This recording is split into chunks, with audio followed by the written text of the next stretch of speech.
Next example है हमारा 62065047 इसका हमें क्यूब रूट निकालना है। सबसे पहले आपने क्या करना है, 3 पार्ट्स में डिवाइड करना है। चलिए हमने कर लिया 477, फिर नेक्स्ट पार्ट हुआ हमारा 650 और फिर नेक्स्ट पार्ट हुआ हमारा 620। अब आपने क्या करना है, देखना है कि लास्ट में 7 है। कब आता है लास्ट में 7? 3 का क्यूब आप करो 27 आता है, मतलब यहाँ की वैल्यू हो गई आपकी 3। मिडिल को आपको छोड़ देना है, इसकी वैल्यू होती है a। फिर आप फ्रंट पे आओ, पहले 620 लिखा है। अब देखो 8 का क्यूब 512 और 9 का क्यूब होता है 729, मतलब यहाँ पे कौन सी वैल्यू आएगी 8, क्योंकि 9 का क्यूब तो बहुत दूर है, हमने लिख दिया 8। अब आपने क्या करना है, इस स्टेप के बाद मैंने आपको बताया था, आपने अपनी लास्ट पार्ट जो है आपका, लास्ट की 3 डिजिट्स है उसको नोट कर लेना। हमने नोट कर लिया। लास्ट में हमारे डिजिट क्या आ रही है 3 का करना है आपको क्यूब। 3 का क्यूब कितना होता है 27, आपने कर देना इसको नोट। 7 - 7 0, 7 - 2 5 और 4। हमें ना इससे मतलब है ना इससे मतलब है, हमें मतलब है कि मिडिल में वैल्यू कितनी आ रही है 5। अब आपने क्या करना है, हमने आपको फॉर्मूला बताया था जिसके अकॉर्डिंग 3 का मल्टीप्लिकेशन मिडिल पार्ट से और जो लास्ट डिजिट है हमारी उसके स्क्वायर से करेंगे और इसका मिडिल पार्ट इक्वल होगा।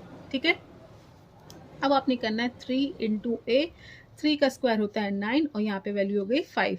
9 3 ज़ा 27 × a = 5। अब आप ये बताओ 7 में आप क्या मल्टीप्लाई करोगे कि आपकी 5 आएगी। 7 में जब आप 5 मल्टीप्लाई करोगे तभी 35, तभी लास्ट में 5 आएगा, नहीं तो आप किसी भी नंबर से मल्टीप्लाई कर लो।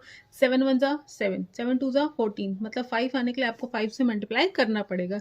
तो यहाँ पे जो आपकी a की वैल्यू है वो फिर 5 आ गई, मतलब यहाँ पे जो आपका नंबर होगा वो होगा आपका 8 5 और 3। आई होप अब आपको ये कॉन्सेप्ट समझ में आ गया होगा कि अब क्या करते हैं, बस आपने एक फॉर्मूला याद करना है विच इज 3 का मल्टीप्लिकेशन, जो मिडिल मिसिंग पार्ट है इसको हम a सपोज कर रहे हैं, इनटू लास्ट के डिजिट का स्क्वायर। लास्ट डिजिट हमारा 3 आ रहा है, इसका स्क्वायर। और यहाँ पे हम क्या लिखते हैं, डिफरेंस करने के बाद जो मिडिल पार्ट आता है उसको लेते हैं। हमने बेसिकली ये देखना होता है कि किसका मल्टीप्लिकेशन हम किससे करें, मतलब 7 का मल्टीप्लिकेशन किससे करें कि लास्ट में 5 आए। तो 7 5 ज़ा 35, मतलब 5 से आपको मल्टीप्लाई करना पड़ेगा। है बहुत इजी, आप इसको प्रैक्टिस करोगे तो जल्दी कर लोगे। इसका एग्जांपल और एक और हम देखते हैं जिसमें कॉन्सेप्ट थोड़ा और चेंज है।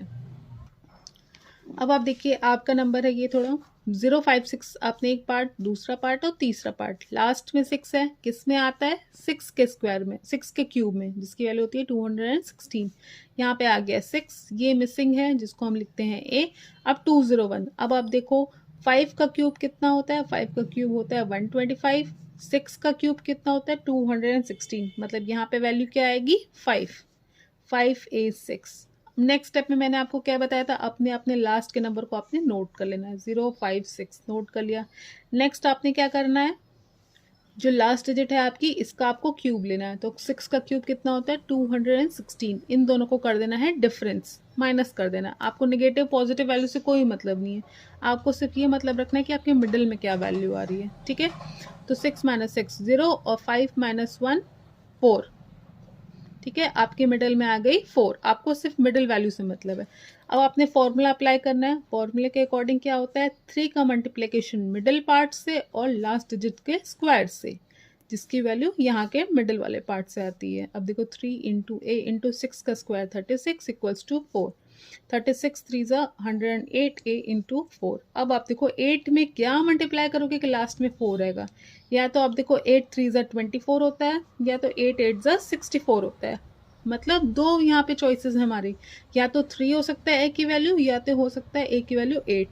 अभी तक लास्ट में 5 से मल्टीप्लाई आप कर रहे थे दोनों एग्जाम्पल्स पे। अब देखो यहाँ पे दो आपके ऑप्शंस आ गए। अब आपने क्या करना है, आपके यहाँ पे प्रॉब्लम फंस गई कि हम या तो 3 को लें या तो 8 को लें। इतने बड़े नंबर का हम फिर से कैसे मल्टीप्लिकेशन करके क्यूब फाइंड करें। अब इस केस में आपने क्या करना है, डिजिटल सम कॉन्सेप्ट यूज़ करना है। डिजिटल सम, आप पहले प्रीवियस वीडियोस में मैंने आपको बताया था, जो आपका नंबर होता है उसके सारे डिजिट्स को आप ऐड कर लो और 9 9 को एलिमिनेट करते चलो। ठीक है, चलिए करते हैं। 2 + 0 + 1 + 2 + 3 + 0 + 0 + 5 + 6। अब देखो कहाँ कहाँ 9 आ रहा है। आप याद देखो 2 + 2 4 4 3 7 7 + 1 8, ये 8 हो रहा है। और यहाँ पे क्या है 5 और 6 है, तो 8 + 5 13, 13 + 6 19। 19 को क्या आप 1 + 9 लिख सकते हो? यस लिख सकते हैं। तो हमारा 1 + 9 हो गया 10 और फिर 1 + 0 = 1, मतलब इसका डिजिटल सम आ रहा है 1। ठीक है, अब आपने क्या करना है, अब आपने चेक करना है कि फिर कि 3 लें कि 8 लें। हमने क्या करना है, यहाँ पे 3 रखना है, 5 3 6 और यहाँ पे 5 8 6 दोनों लिखना है। हमने क्या करना है, इस नंबर के डिजिटल सम लेना है। फिर 5 + 3, अब देखो 3 + 6 है 9, इसको एलिमिनेट कर दो, यहाँ पे आया 5। अब आप देखो 5 + 8 13, 13 + 6 करोगे 19।